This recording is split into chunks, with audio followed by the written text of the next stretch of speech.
વડોદરા જિલ્લાના ભાજપના જ 5 ધારાસભ્યોએ પ્રજાના કામ ખોડંભે ચડી ગયા હોવાનો બળાપો ઠાલવ્યો। સાવલીના ધારાસભ્ય કેતન ઇનામદાર, ડભોઈના ધારાસભ્ય શૈલેષ મહેતા, કરજણના ધારાસભ્ય અક્ષય પટેલ, પાદરાના ધારાસભ્ય ચૈતનસિંહ ઝાલા અને વાઘોડિયાના ધારાસભ્ય ધર્મેન્દ્રસિંહ વાઘેલાએ અધિકારીઓની મનમાનીના આરોપ લગાવ્યા। ધારાસભ્યોએ આરોપ લગાવ્યો કે વારંવારની રજૂઆતો છતાં જિલ્લાના અધિકારીઓ પ્રજાના કામ પ્રત્યે ગંભીર નથી। મુખ્યમંત્રીને લખેલા પત્રમાં ઉચ્ચ અધિકારીઓથી લઈને નીચેના સ્તરના કર્મચારીઓના મનસ્વી અને બેદરકાર વલણ સામે કાર્યવાહીની માંગ કરાઈ। કેતનભાઈ, કોને રજૂઆત કરી છે, કયા મુદ્દે રજૂઆત કરી છે અને આ રજૂઆત કરવાનું કારણ શું? એક જ જનરલ પ્રશ્ન છે કે ભાઈ આ જ્યારે ત્યારે વ્યક્તિગત અધિકારી પોતે જાતે જ કરતા હરતા છે, પોતે જ સક્ષમ છે અને એક ધારે તો સાચાનું ખોટું પણ કરી શકે છે અને ખોટાનું સાચું પણ કરી શકે છે। અને બીજી એક વાત તમને કહું કે સામાન્ય નાગરિક જ્યારે આ પરિસ્થિતિમાંથી પાસ થતો, જ્યારે અમે જનપ્રતિનિધિ વેદના અમારી રજૂઆત ઉપર સુધી પહોંચાડતા હોય તો સામાન્ય નાગરિકની શું પરિસ્થિતિ હશે એ પણ ખાસ જોવાની હશે। એટલે હું તમને એટલું કહું છું કે ભાઈ આ જે એક જનપ્રતિનિધિનો નહીં પણ સામાન્ય નાગરિકનો અવાજ છે એ અમે માનનીય મુખ્યમંત્રીશ્રીને કહ્યું છે। મુખ્યમંત્રી રજૂઆત કરી છે, કીધું કે મૌખિક રજૂઆત પણ કરી છે, કોઈ ઉકેલ નથી આવતો એટલે લેખિત રજૂઆત કરવી પડી।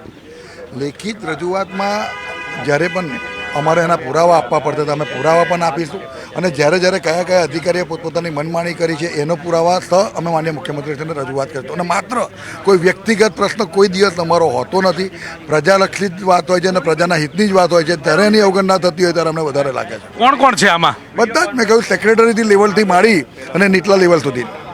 તમે શું રજૂઆત કરી છે અને રજૂઆત કરવાનું તાત્પર્ય શું? કારણ કે જે પ્રકારે એવું કહેવામાં આવે છે કે અધિકારીઓ સાંભળતા નથી અને ઉલટાનું તમારી ઉપર થોપે છે, આ પ્રકારનો પણ લેટરમાં ઉલ્લેખ છે, એ આખી વાત શું છે? અમે સંયુક્ત રીતે આ રજૂઆત કરી છે। 5 ધારાસભ્યોએ જિલ્લાની જે પરિસ્થિતિ છે વડોદરા જિલ્લાની અને જે અધિકારીઓનું વલણ છે એ બાબતનો ચિતાર મુખ્યમંત્રીશ્રીને લેખિતમાં આપ્યો છે। જનતાના જે પ્રશ્નો છે એ પ્રશ્નો હલ થવા જોઈએ, અધિકારી સમયે મળવા જોઈએ। આ તો ધારાસભ્યો જાય કે જનતા જાય, વિડીયો કોન્ફરન્સમાં અને મિટિંગોમાં જ એટેન્ડ કરતા હોય છે અને નાના પ્રશ્નો માટે જ્યારે કોઈ અરજદાર માટે કોઈ ધારાસભ્યએ ભલામણ કરી હોય તો એને પૂછવામાં આવે છે કે કેમ ધારાસભ્યને મારફત આવો છો, સીધા કેમ નથી આવતા? ધારાસભ્ય તો પ્રજા અને સરકારની વચ્ચેનો કડીરૂપ માણસ છે, એણે તો પ્રજાના પ્રશ્નો રજૂ કરવાના જ હોય। પણ છેલ્લા કેટલાક સમયથી આ પરિસ્થિતિ ઉદ્ભવી હોવાથી વડોદરા જિલ્લાના અધિકારીઓની સામે વડોદરા જિલ્લાના 5 ધારાસભ્યો લેખિતમાં આજે રજૂઆત કરી છે। મુખ્યમંત્રીને વાત થઈ છે આ મુદ્દે પહેલાં પણ, તો શું કીધું? કારણ કે સંકલન સમિતિ મળતી હોય છે, સંકલન સમિતિમાં સ્થાનિક લોકોના પ્રશ્નોને ઉજાગર કરવામાં આવતા હોય છે, એમાં કોઈ ઉકેલ નથી આવતો એટલે આ પ્રકારનું લાંબે સુધી રજૂઆત કરવી પડે છે। સંકલન સમિતિમાં ઉકેલ અમુકના જ અમુક તો બાંયધરી આપવામાં આવે છે પણ પછી એના લાંબા ગાળા સુધી ઉકેલ નથી આવતો। ઘણા તો પ્રશ્નો 5 વર્ષથી સંકલનમાં ચાલતા હોય છે, એનાય ઉકેલ આવતા નથી। આપ તો લાંબા સમયથી ધારાસભ્ય છો, એવા કયા 5 વર્ષના પ્રશ્નો છે જેનો ઉકેલ અત્યાર સુધીમાં નથી આવ્યો? અનેક વખત રજૂઆત કરી છે। અમારો ઐતિહાસિક તળાવ છે તેન તળાવ, એના બ્યુટિફિકેશનનો મામલો હોય તો આ 7 વર્ષથી એ પ્રશ્ન ચાલે છે। તેન તળાવ ભરવા માટેનો વાત હોય, દરેક તળાવ ભરવાની સૂચના આપવાની મુખ્યમંત્રીએ સૂચના આપી છે, એના ભરવાની વાત હોય તો હું 8 વર્ષથી ચૂંટાયો છું, હું વર્ષોથી કહેતો આવ્યો છું કે આ તેન તળાવમાં પાણી હોવું જોઈએ। 850 વર્ષ જૂનું ઐતિહાસિક તળાવ, એમાં પાણી નથી આવતું, તો આ સંકલનમાં રજૂઆતો કરી જ છે। જે કંઈ સરકારી અધિકારીઓના પ્રશ્નો ધારાસભ્યની રજૂઆતોને ધ્યાને ના લેતા હોય, સ્થાનિક પ્રજાને જે કંઈ મુશ્કેલીઓ પડતી હોય, વારંવાર મિટિંગોમાં પ્રજાને સીધું મળવાનું નહીં, પ્રજાના પ્રશ્નો હલ ના થતા હોય અને જ્યારે પ્રજાના પ્રશ્નો ધારાસભ્ય સુધી આવે ને ધારાસભ્યો જ્યારે પ્રજાના પ્રશ્નોની રજૂઆત કરતા હોય ત્યારે અધિકારીઓ એ લોકોને એ રીતે ખખડાવે કે ભાઈ તમે પોલિટિકલ પ્રેશર કેમ કરાવો છો? તો પોલિટિકલ લોકોનું પ્રેશર તો ત્યારે આવે કે ભાઈ તમે કામ નથી કરતા। આવી અનેક વાતો છે કે જેના કારણે થઈને સરકારનું ધ્યાન દોરવું એ અમારા 5 ધારાસભ્યની ફરજમાં આવે છે અને અમે માનનીય મુખ્યમંત્રી સાહેબનું આ ધ્યાન દોર્યું છે કે આ અધિકારીઓની જે મનમાની છે અને પ્રજાને પડતી મુશ્કેલીઓ, સરકારની યોજનાઓની જે કંઈ મુશ્કેલીઓ પડતી હોય, બીજા પ્રજાને વારંવાર ધક્કા થતા હોય તો આને સત્વરે ધ્યાને લેવામાં આવે. કોણ કોણ કસૂરવાર છે કે જે તમારું પણ સાંભળતા નથી, તમારી વાતનો પણ ઉલ્લેખ થતો નથી, તમે જે રજૂઆત કરી હોય તે પ્રશ્નોનું નિરાકરણ પણ નથી આવતું? એટલે તમામ અધિકારીઓ છે ને અધિકારીઓના નામો લેટરમાં લખેલા પણ છે. તો હવે મુખ્યમંત્રી રજૂઆત કરશો, શું પ્રત્યુત્તર મળશે? લાગે છે કે આ પ્રશ્નોનું નિરાકરણ આવશે? ના ચોક્કસ આવશે. માનનીય મુખ્યમંત્રી સાહેબને જ્યારે રજૂઆત કરી હોય અને એમને સાચી વસ્તુનું ધ્યાન દોર્યું હોય તો અમને વિશ્વાસ છે કે મુખ્યમંત્રી આનું ઉકેલ લાવશે. કે મૌખિક રજૂઆત આપે અગાઉ કરી ચૂક્યા છો?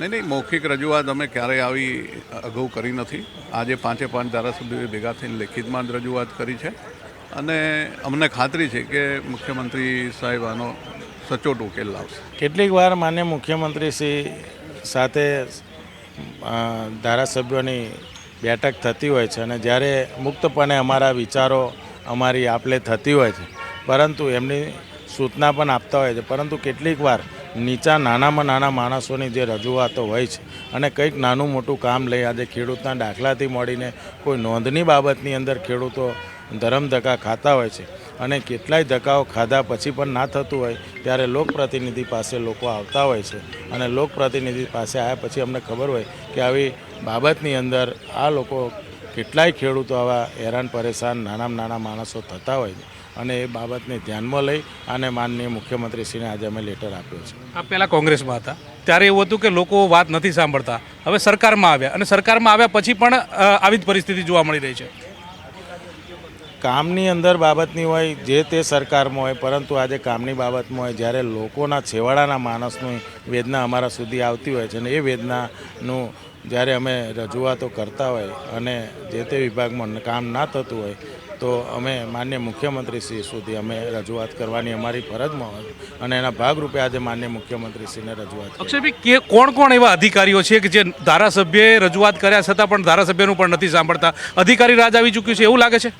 ઘણી બધી બાબતો એવી હોય છે. આજે દાખલા જિલ્લા પંચાયતની બાબતની હોય, કોઈ ગ્રામ પંચાયતની અંદર કોઈક જગ્યાએ તલાટી બાબતનો પ્રશ્ન હોય અને ગામની અંદર વિવાદ ઊભો થતો હોય, ગામની અંદર ઝઘડા ઊભા થતા હોય, ગામની અંદર લોકો હેરાન પરેશાન થતા હોય, એની રજૂઆતો અમે જિલ્લા વિકાસ અધિકારી સુધી કરતા હોય છે અને પછી પણ જો એ જ્યારે ચરમસીમાએ ઝઘડો પહોંચી જાય અને પછી જ એને બદલી કરવામાં આવતી હોય તો પહેલેથી જ આપણે સુવ્યવસ્થાના ભાગરૂપે આજે વ્યવસ્થાના ભાગરૂપે આપણે જો ન્યાય માટે જે સરપંચો આગેવાનોની રજૂઆતો ધ્યાનમાં લઈ અને કામ કર્યું હોય તો આ પ્રશ્નો ગંભીર ના બને એવા દરેક વિભાગની અંદર. આ લેટર 5 ધારાસભ્યો લખ્યો છે ને એમાં લખ્યું છે કે યુદ્ધ જેવું નિર્માણ થશે, એ શું છે?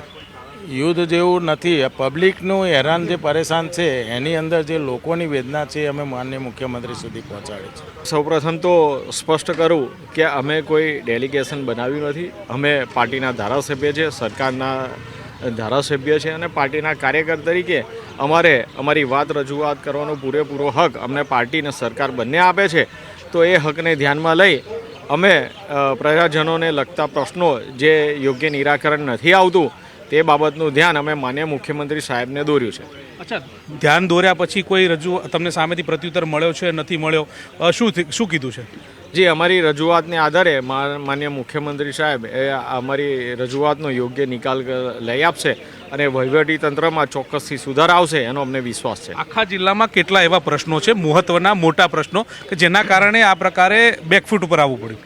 જી, ખાસ કરીને જણાવવા માગું તો સૌથી મોટો પ્રશ્ન છે કે દરેક પંચાયતમાં તલાટીએ એ પોતાની ફરજ દરમિયાન પૂરેપૂરો સમય એ હાજર રહેવાનું હોય છે, તેમ છતાં વડોદરા જિલ્લાના એક પણ તલાટી એ સમયસર પોતાની પંચાયતમાં હાજર રહેતા નથી, જેથી કરીને ગ્રામજનોએ પોતાના પ્રશ્નો માટે જેવી રીતે કે દાખલાની રજૂઆત હોય કે અન્ય બીજી નાની મોટી રજૂઆત હોય તો તેનું યોગ્ય સમય નિરાકરણ આવતું નથી. 10 ધક્કા ખાવા છતાં પણ તેઓની ફરિયાદનું નિરાકરણ આવતું નથી અને જ્યારે આ ફરિયાદ તેઓ અમને કરતા હોય ને અમે ઉપલા સ્તરે જિલ્લા કક્ષાના અધિકારીઓને રજૂઆત કરતા હોય તેમ છતાં પણ આ તમામ વહીવટી પ્રક્રિયામાં કોઈ સુધાર આવતો નથી અને પ્રજાજનોના ગ્રામજનોના પ્રશ્નો તેવાને તેવા જ હોય છે, જેથી કરીને અમારે આજે આ રજૂઆત કરવાની ફરજ પડી છે. હવે તમે નામજોગ કસૂરવારની રજૂઆત કરશો કે કેમ? અમે તમામ અધિકારીઓ કે જે પ્રજાજનોને સાંભળતા નથી, તેઓના પ્રશ્નોનું નિરાકરણ લાવતા નથી, આ તમામ અધિકારીઓ બાબતે અમારી ફરિયાદ છે. આજે મળશો મુખ્યમંત્રીને ત્યાં શું રજૂઆત કરશો, શું કહેશો એમને? અમે માન્ય મુખ્યમંત્રી સાહેબને રજૂઆત કરી દીધી છે આ બાબતની અને અમને વિશ્વાસ છે કે માનનીય મુખ્યમંત્રી સાહેબ આ બાબતનું યોગ્ય નિરાકરણ લાવશે. કેવું નિરાકરણ આવે તો પ્રજાને પણ ન્યાય મળે અને તમારી રજૂઆતનો પણ અંત આવે? અમે અમારી રજૂઆત એ પ્રજાજનોના પ્રશ્નોને સાંભળવામાં આવે, સમયસર એ તેમના પ્રશ્નોનું નિરાકરણ કરવામાં આવે, વહીવટીતંત્રમાં સુધાર કરવામાં આવે અને જે અમે પ્રજાના પ્રતિનિધિ તરીકે રજૂઆત કરતા હોય, પ્રજાલક્ષી જે કામો છે તેનું સમયસર નિરાકરણ આવે એવી અમારી માંગણી છે.